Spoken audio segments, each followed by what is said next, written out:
Alright, AskGaryVee Chapter 6, Hustle. So as always, I'm going to read the notes that I have written, and then I'm going to talk about it, and hopefully some things are learned. So Chapter 6, it is something that is growable. Hustle, putting 100% energy in the right place. Burnout. Look big, reset. Working fast. Add one thing a day that you do, and get it all done. Eliminate the bogus time. Keep moving. If you are serious about reaching your dreams, nothing will get in the way. No excuses. And balance time by making sure the time spent counts. You can't waste time if you always give it your all. And so these are some things that I pull out of the chapter that I thought were valuable as I read through the chapter. And so the first thing he wants to let people know is that hustling is something, it is a skill that is learnable, growable, and that if you don't have it, even though some do have it when they're born native or through nature, that you can learn this skill. It is growable, and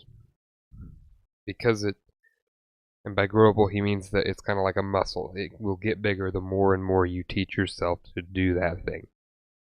And that's where that working fast comes in. So a hustle is just putting 100% of the energy in the right place. And that means kind of to hustle at the max input. That means you're not writing emails and watching TV. You turn the TV off and you're constantly writing emails, and after that you move to the next thing and the next thing. You're keeping yourself very focused on what you're doing. One question he had in the book was burnout. And the only notes I wrote were look big and reset.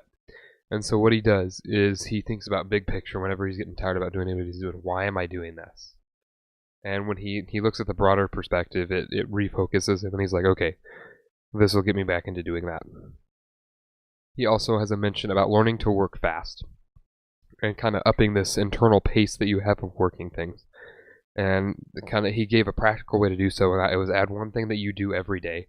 So kind of like this, I do a video every day. Can I do a video and make a little song every day? Can I do a video, make a song, and make a thumbnail every day? Can I do my homework, do a video, get a song, and go shadow every day?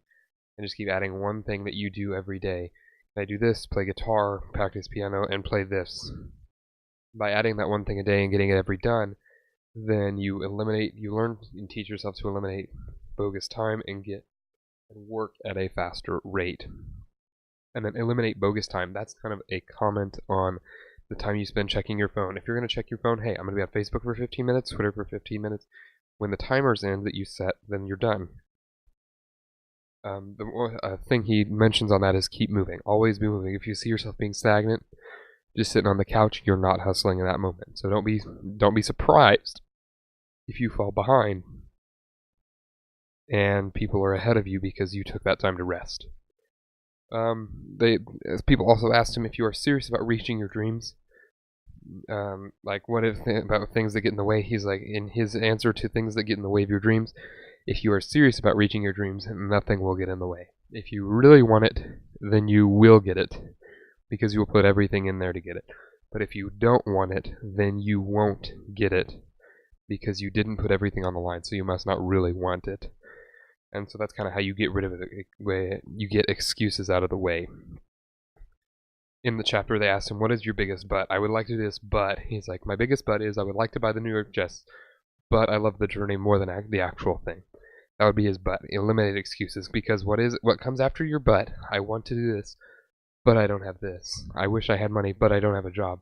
That but I don't have a job is just an excuse. Go out and get one. And then balancing time. In the end of the chapter, they get into if you're hustling all this time, how do you balance family and working? And so because Gary, he keeps very little time with his family, he spends that time that he does have with his family very intentionally, because he has friends that spend more time with his family. But when the dad's with the family, is he just watching TV? Gary makes sure that that small amount of time he does have with his family is totally 100% engaged with his family. And then kind of the last thing, and this is really true, you can't waste time if you always give it your all. So at the end of the day, if you know that you honestly gave it 100% of your effort, you're not going to be dissatisfied with the result no matter what it is. But if you know you didn't give 100% of your effort and you are dissatisfied, that's because you knew there could have been more that you did and it didn't happen. And so that's kind of the difference. The people that put all in and the people that are 50% in because they had to go home and watch TV and House of Cards and Game of Thrones was more important. giving it your all. That will make the difference. So that's chapter 6. Hustle. Hopefully it makes you want to get out and do something. I know it does for me. As always, I appreciate you guys watching this. It helps